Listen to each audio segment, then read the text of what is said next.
I would say glass bubble of the Kardashian clan, you can't afford to be anything but perfect. Yeah. And I'm just trying to see a scenario in which my mother dies and I'm gonna go do the same shit.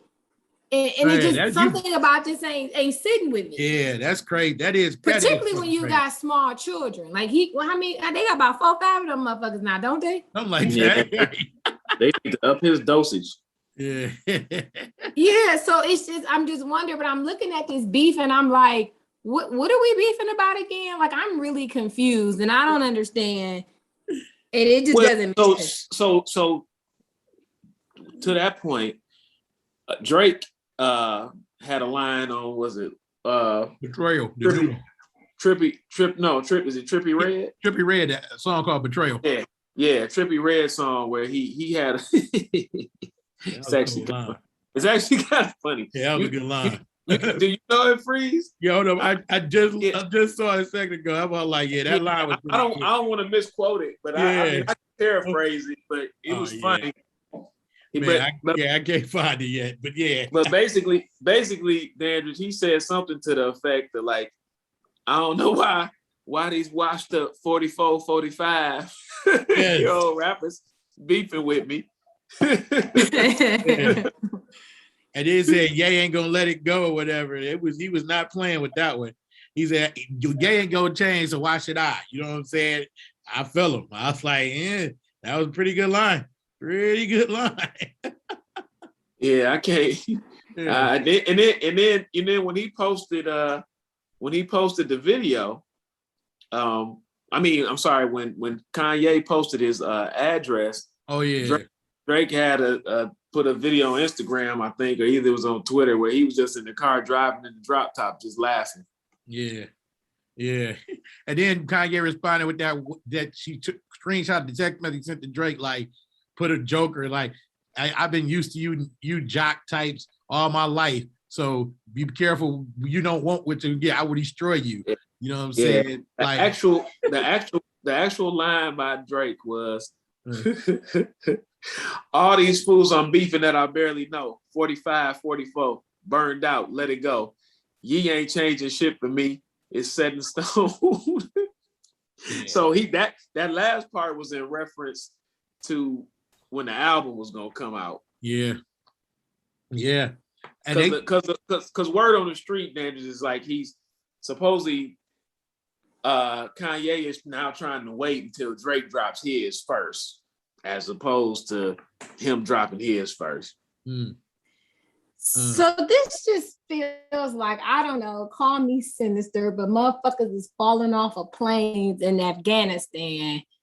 And I mean, this just feel like first world problems. Like it seems so stupid to me.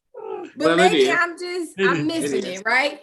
Now, and then so Freeze, to your point, what you said. So Kanye responded with the Joaquin Phoenix Joker, a picture of the Joker in a group text that he sent supposedly to Drake and somebody and a bunch of other people, where he said, I live for this. I've been fucked with by nerd ass jock niggas like you my whole life. You will never recover. I promise you. Right. First of all. Well, who is he talking about? Who's he talking about? He was talking about supposedly Drake. Talking about Drake. How is Drake a jock? I guess you nerd he said ass jock niggas. Nerd ass jock. Probably because Drake always be trying to hoop and stuff now. Yeah. Maybe that's what he was referencing. Yeah. But with that being said, Kanye, if you've been fucked with by those people, you've been fucked with. They fuck with you for a reason. It's not. It didn't just come out of nowhere because you're the same age as me. So I mean, we just went randomly out there fucking with people. We did if they said stupid shit. Yeah, see that whole comedy nerd that threw me off because I knew Pusha T. That was the group he was in, right? Wasn't he a part of the? No, Nerd brought him out. They brought him out. He was in with the Clips. Yeah, that's Clip. Right. He was the Clip. Yeah. You're right. Come on, now you're supposed to be a hip hop head. I can't have you. Right. Nerd is I never proclaimed to be a hip hop head. What I will tell you is my head hurts trying to follow this foolishness, because it's taking over social media, and I'm like, what are we talking about again? So I could see this for sure being a ploy to drum up album sales. To do it, Kanye gonna sell his albums either way, right? He has a following. Drake's gonna sell his albums either way. He has a following. I don't understand this. I don't follow it. Nope, I don't either. I tell you what I am following though. What you following, Free? I am following this Dale Curry, Sonya Curry mess.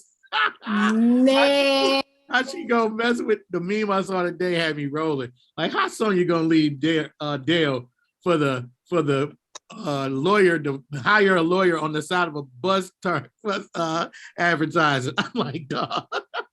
Wait, okay, so let's start over. So yes. Sonya and Dale Curry, the parents of Steph, Seth, and I don't know the sister's name. Yeah. Curry. A man. Yeah. Right, been married for 30 some odd years, and it comes out last week or that they filed for divorce. So it shocks the athlete world because you see them as this staple, right? Not too many basketball couples last 30 years, particularly those that have gotten together and survived an actual professional career and all of these things. So it comes across and you're like, wait, what just happened? It's not quite Michelle and Barack divorcing, but it sure got your attention. Like, what's going on here?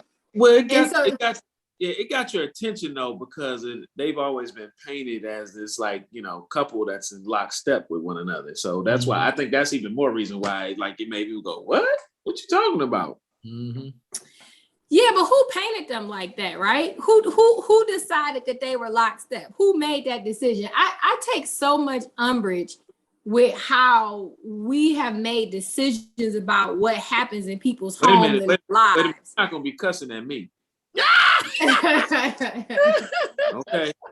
You're not gonna be cussing at me. Listen, I just used the word umbrage. I'll go to flashcards. I'll go to flashcards for you next. We gonna move to flashcards. I'm just saying, you ain't gonna be cussing at me. But I think, like, who decided that? Like, nobody's in their space. We don't know. We've just decided that because they've had a long marriage, it must be a good marriage. Because they've been together. I gotta stop on that one. Not because of that.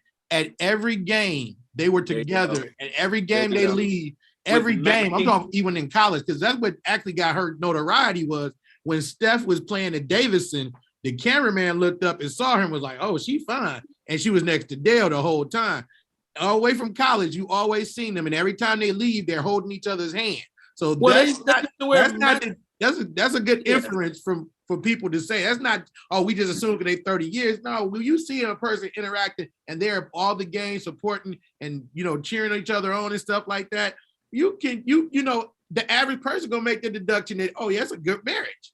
and they used to wear matching outfits then. Yes. They were taking their ass to Cedar Point. Right. So I had to cut you on that one, Danny. But wait. Okay, hold on.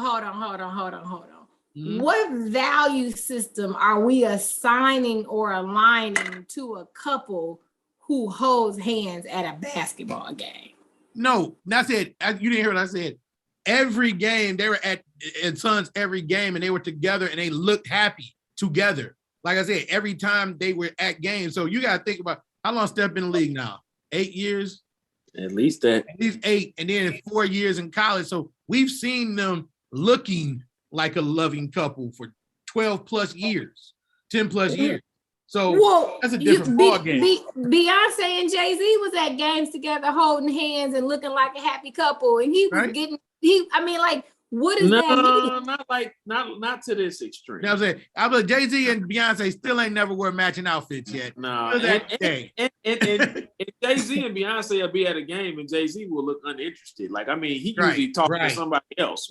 I mean, not all the time, but I'm just saying, like for someone to infer in this particular instance that their relationship was rock tight based on what they were seeing and what the media was showing them is not far-fetched. It's not far-fetched. Now, to your point, you never know what's going on at somebody's house. You don't know what's happening behind closed doors, but to the naked eye, or just based on what we were seeing, it's not hard. It's not, I mean, when you want hard press or not, it's not far-fetched to have thought that, like, oh, okay, like they're straight. They don't have no marital issues. I mean, everybody got something, but nothing that would lead to somebody filing for divorce. Let me say this. You got relationship, you got issues. Those two go hand in hand. They on each side of the equal sign. Agreed. But now here it's like because you just got through cussing at me. The tower is falling because here we had this pristine couple who we've held high, and now they're in the middle of a messy divorce where facts are being put out, right? So you got Dale Curry coming out like, hey, flag on the play. She's having an affair. She's having an affair. Not only is she having an affair, but she moved to another state with her, what do you call a, he's not a mistress. It's a mister. I just say mister, right? she done moved to a whole nother state, allegedly, right? These are the facts that TMZ is reporting. And you know, if TMZ reports it, it's real. Right. So you have to think what happens to this esteemed couple where they get to the point where now they about to air out they dirty laundry for everybody to see like that. And then Sonya already said, oh, he been cheating. The family knew, the friends knew, he been cheating for a long time. And then she straight denies, like, I don't live in a house with Dale because he kicked me out. So I had no place to stay. So she didn't admit that she's moved in with Mr. Johnson though. But and I believe it 100% because I believe her. I believe that she probably you can't imagine the trauma that she's probably endured in that marriage, right? Just trying to navigate what that looks like being the wife of a professional athlete. And I could see very much her having to forgive, resolve, forget his infidelities, his extramarital affairs, and it's the age-old issue. But the minute she did it, oh no, you gotta go. You can't stay. The game ain't never fair. Those equal signs never are the same on each side. The minute she did it, he was like, yeah, it's a wrap. It's not gonna work. That's because a key that opens many locks is a master key. The keyhole that is unlocked by any key is a bad lock. I don't know what that means. I'm gonna need you to stop talking in Morse code. You know what that means. You know what it means. I think what I hear you saying is she can't sleep with nobody else. Yeah, that's what I'm saying. I'm saying not she can. I'm just saying. I'm putting it out there. It's being honest, keeping it real. This is what we are. We're talking that shit, that real shit that people don't understand. Yeah, okay, men cheat. People know this. But once a woman cheat, it was like, oh, fuck that. I'm gone. You know what I'm saying? That's how dudes are. That's how men are. You know what I'm saying? So I want to pause you for a second, right? And you haven't done this in a while, but I think it's time for us to bring us back to these dangerous generalizations that you make. Let's go back to this. I do not. The perception, the perception of women say are the word is treated. All men cheat. That's what women say. I'm sorry, I didn't go in. I gotta be back on my literal mode with dandruff. Gotta be diligent. The perception is that all men cheat. The perception is that. And so since that perception is there, some women allow it, and some women would try to cheat back. But once you cheat back, like dudes like, I'm straight. You know what I'm saying? And I said Jay-Z said it best. He said, you don't get a man back like that. I was just fucking them girls. I was gonna be right back. You know what I'm saying? I'm a man with pride. You can't hurt me like that. Jay-Z, classic line, best one. Yeah, but the song gonna cry no matter what, right? So we can roll through that. But again, it's this unmitigated gall to sit out here and have this expectation. Let's be clear. I ain't never met the Currys. I don't know what their story is. Right. Sonya could be out here doing whatever. Dale could be out here doing whatever. But it feels like she just decided, right? They've been married 33 years. Do you know how many iterations of their lifetime that they've changed in their marriage? Hell yeah. Can you just imagine what that looks like? And I think as a society, we do this disservice because we put these couples on pedestal, whether it's, Dale and Sonya, Michelle and Barack, LL Cool J, Ice Cube and his wife, all these people that we hold up to be like, you all we got, right? Couple goals, relationship goals. You have no idea what's happening in them clubs.